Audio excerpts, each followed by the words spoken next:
Over the last 5 years, I've spent upwards of $35,000 on camera gear. From cameras to lenses, audio equipment, lighting gear, camera bags, filters, and everything else in between. In this video, I'm gonna break down where I've spent this money, what has been worth it, what not so much, and give you guys some of my lessons learned along the way. Starting with the highest spend category, which is not surprising, cameras. In the last 5 years, I've gone through 5 cameras, 2 of which I still have. I started with a Nikon D3500, a cheap DSLR camera. Then I upgraded to the A7 II, and then I bought the A7 IV, and then I bought the Sony A6400 for a backup camera, which I then got rid of and recently picked up the FX30. Now, cameras are a hot topic for beginners or people just starting out. They love to ask the question, which camera should I buy? It's one of the questions that I get asked the most. Between this camera and that camera, which one should I buy? If I only have this much money, which camera should I buy? And my answer to that question is usually a question of my own. How much do you care about video?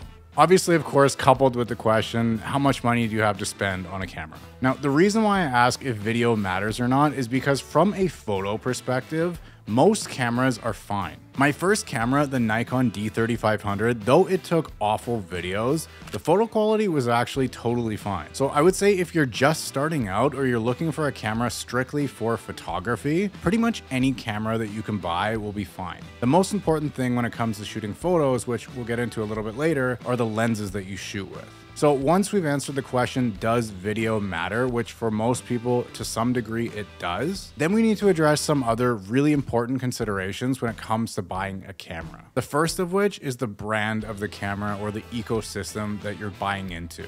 Now, when it comes to camera brands, all camera brands are good these days. All cameras that have come out in the last 5 years are amazing cameras. The point that I'm trying to make when it comes to camera brands is that once you buy into a system like Sony or Canon or Nikon or whatever system it is that you buy into, once you start buying lenses for those cameras, you're pretty much locked into that brand. This is because if you want to change, say for example, from Sony to Nikon or from Nikon to Sony or Canon to Sony or Sony, it doesn't really matter what you're changing from or changing to. When you change camera brands, you have to sell off your lenses and buy new lenses specifically for that camera mount.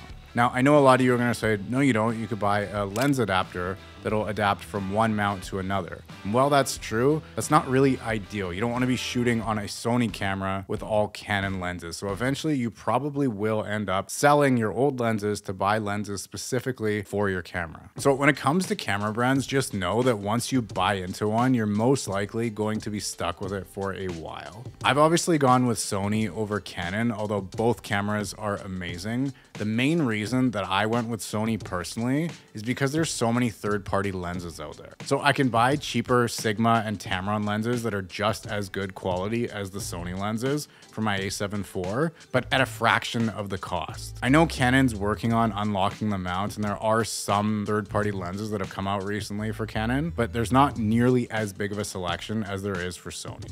Okay, so the next big thing you need to consider aside from brand is whether you're buying a crop sensor camera or a full frame camera. The reason why this is important to consider at the beginning is that if you buy a crop sensor camera first and then you start buying a bunch of crop sensor lenses, well, the same kind of thing happens if you upgrade your camera to a full frame camera. Now all of your lenses don't fill the frame, and so you need to sell those lenses and buy new lenses for your full frame camera. When it comes to full frame versus crop sensor, don't buy into the hype. Unless you're a professional photographer, you don't necessarily need a full frame camera. In fact, the camera that I would probably recommend beginners or anyone just starting out for photography or for making content, YouTube, somewhere along those lines, is probably the A6700, the Sony A6700. It's an amazing little crop sensor camera. Your lenses are gonna be way cheaper because they're crop sensor lenses, not full frame lenses. And you're not really gonna miss out on anything by going with a crop sensor camera over a full frame camera. Now, if you do wanna go with a full frame camera, I'd probably recommend the A7 III because you can buy those used for fairly cheap on Marketplace or wherever else you buy used cameras from. The 2 cameras that I've ended up keeping throughout my entire journey are the A7 IV, which is a phenomenal camera. I've made a couple videos on it, and my newly purchased FX30. which is mainly used for B-roll, and it's kind of like my little cinema camera. The A6400 was a fantastic camera. It took awesome photos, it took decent videos, but it only shot in 4K 24, didn't shoot an S-Log3, and I got rid of it to get the FX30 because I wanted more of those video features. The A7 II that I had was kind of just like an older full frame camera that didn't really have any video capability, and so it was really good for photos, but it didn't really fill what I needed it to do when it came to video. Again, when it came to photos, my Nikon D3500 took really good photos. But for video, it was obviously pretty much non-existent. So when it comes to my regrets in the camera category, the only thing that I would maybe do differently is buy a Sony camera at the very beginning so that all of my lenses I would still have. I ended up having to sell off all of my Nikon lenses when I upgraded from the D3500 to the A7 II. All right, the next biggest spend is, again, probably not surprising, camera lenses. I bought a bunch of different lenses over the years, but by far my most used camera lens is still the 24-70. So if I had one recommendation, it would probably be to buy a 24-70. Now, I know focal length is kind of like a personal preference thing. Some people like to shoot wide angle a lot. Some people like to shoot in the 24-70 a lot. And some people just use a 70-200 zoom lens all the time. But for me personally, the 24-70 is just the perfect all-around lens. You can shoot landscape, you can shoot portraits, and everything in between. Overall though, I would say you can't really go wrong with buying the holy trinity of lenses. So what that means is buying a wide angle lens, whether it's a 17-28 Tamron lens or a 16-35 Sony lens or whatever the equivalent is in the brand that you're buying.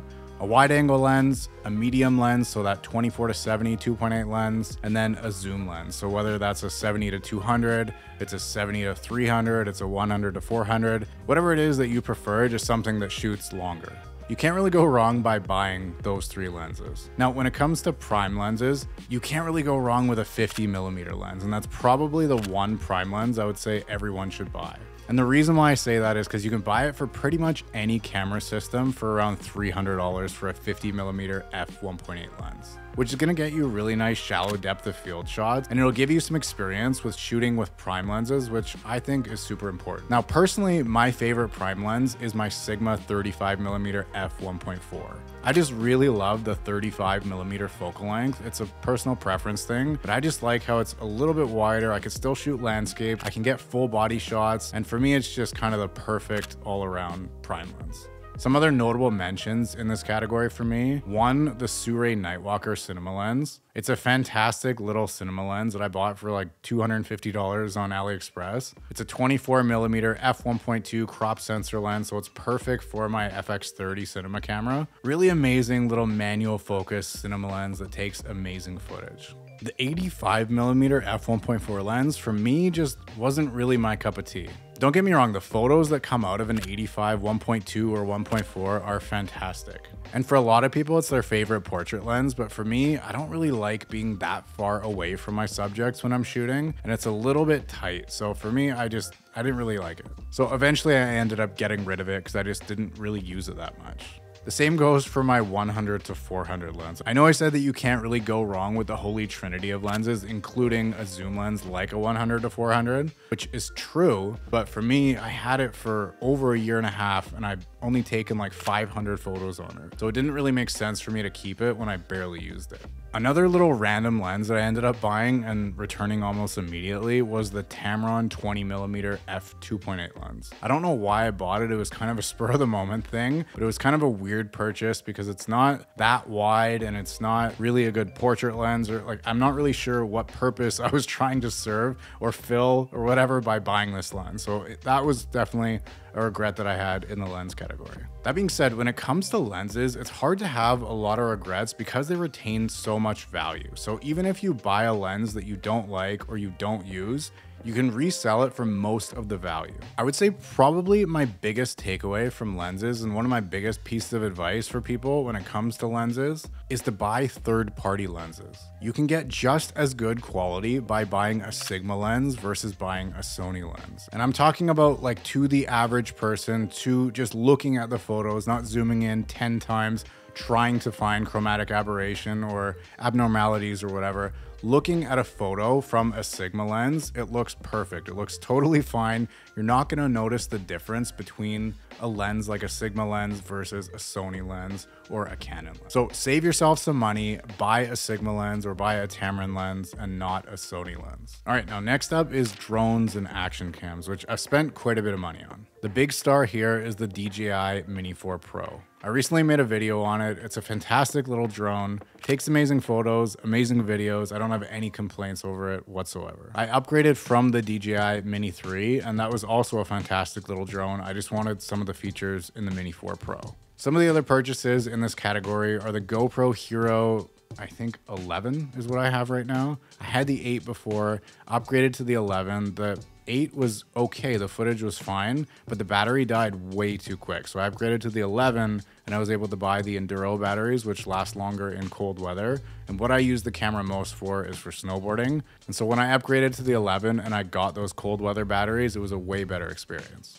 I know GoPro's been getting a lot of heat lately and their share price is absolutely tanking, but it's still a great camera for what it is. And what I use it for is for snowboarding and water sports and what you're supposed to use action cameras for. So no complaints for the GoPro. Now, the next one in this category has been probably the most hyped product I've ever seen in the last few years at least, and it's the DJI Osmo Pocket 3. I ended up getting my hands on the Creator Combo when it first came out for like $1,100 or maybe it was $1,000. And while the video quality out of this thing is absolutely amazing, I'm probably gonna get rid of it. It's not that the video quality is not good, it's just that I hardly ever use it. Between having an A7 IV, an FX30, a GoPro, my phone, I just don't really have the need for another camera like this. I don't do a lot of vlogging, and when I do, I'm totally fine with just using my phone or using a GoPro, or if I have it on me, the A7 IV or the FX30, which I've been using quite a bit. So as much as it's probably gonna pain me to get rid of it, I just don't really use it that much, so it doesn't really make sense to keep it. Oh, one thing that I included in this category that was a total waste of money was a gimbal. I can't remember which one I bought. It doesn't really matter. I spent like $500 or $400 on it,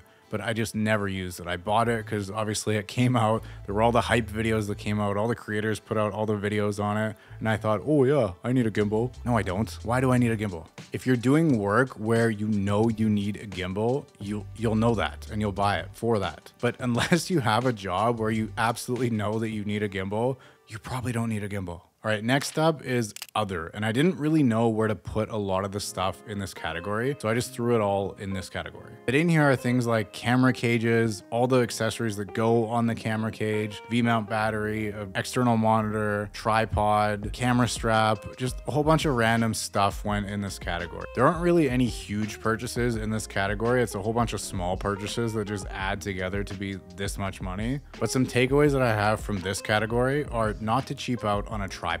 Right now I have the Peak Design tripod. I'm actually using it right now and it's been a fantastic little tripod. Perfect little travel tripod. You could take it anywhere. I brought it on multiple trips and it doesn't take up that much space. It's light, easy to set up, no complaints. One kind of like gold star in this category that pulls its weight in gold is a C-stand. You might think I don't need a C-stand, but if you shoot YouTube videos or you're doing any kind of like product photography or anything like that, you're probably gonna need a C-stand at one point. They're not that expensive and you could use it for all kinds of things, from setting up lighting to setting up microphones. Like this microphone right now is on a C-stand. So it's definitely worth its weight in gold. When it comes to camera straps, I'm not a big fan of them, but if you are gonna get a camera strap, get one that has the Peak Design anchors so that you can just pop the strap on and off whenever you want. You don't need to like actually thread it through the loop. Right now I'm using this rope camera strap by Woodgate Leather Designs. It's a nice little camera strap, but I hardly ever use it. I never use camera straps in general,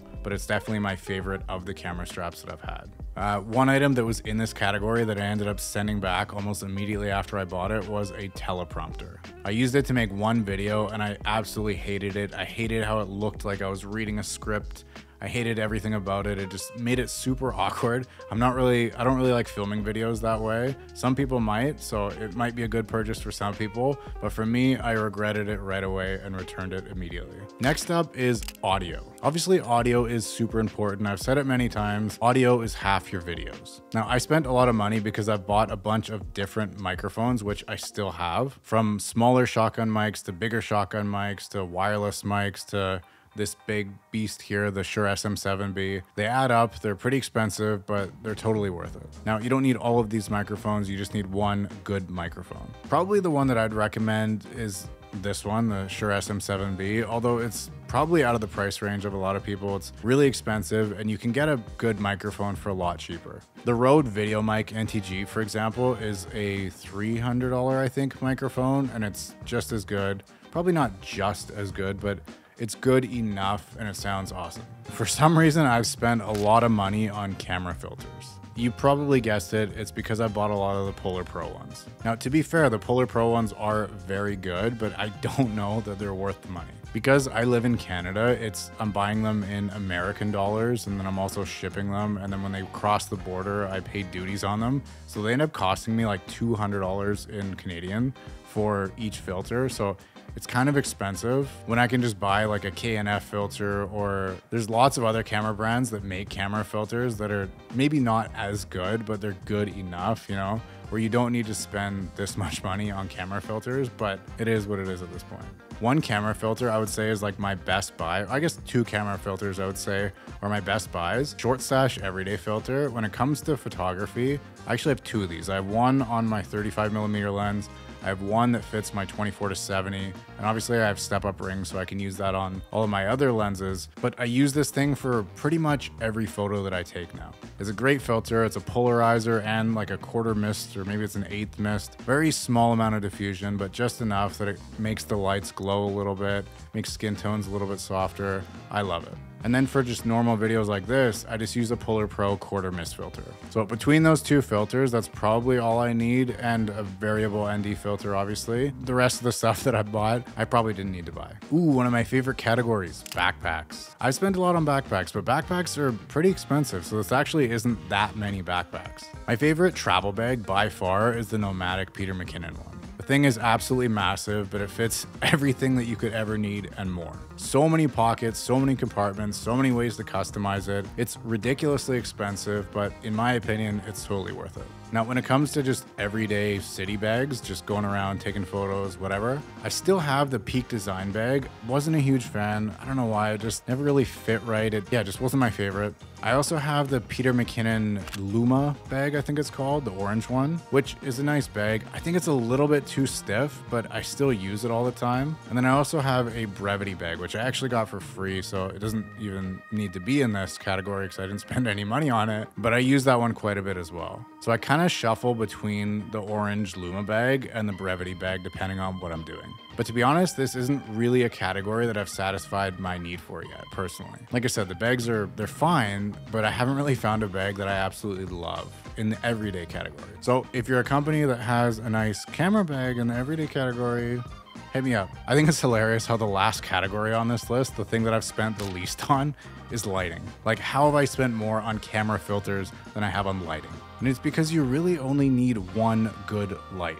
So the light that I bought, the one that's lighting me right now, is a GVM LED light, and I've had it since the beginning. Well, that's not true. I haven't had it since the beginning. I had a cheaper light at the beginning, but I bought this thing pretty shortly after starting this YouTube channel, and it's been my workhorse since then. I also have a few little LED tube lights. Like, I have one that's lighting the side of me right now, but other than that, like, you don't need to spend a lot of money on lighting. You just need to have one good light, one good softbox, and you're good to go. All right, and that's how much I've spent on camera gear in the last 5 years. Pretty depressing. That's a lot of money. Anyway, I hope some of this was helpful. If it was, and you want to keep seeing stuff like this, be sure to subscribe, and I'll see you guys in the next video.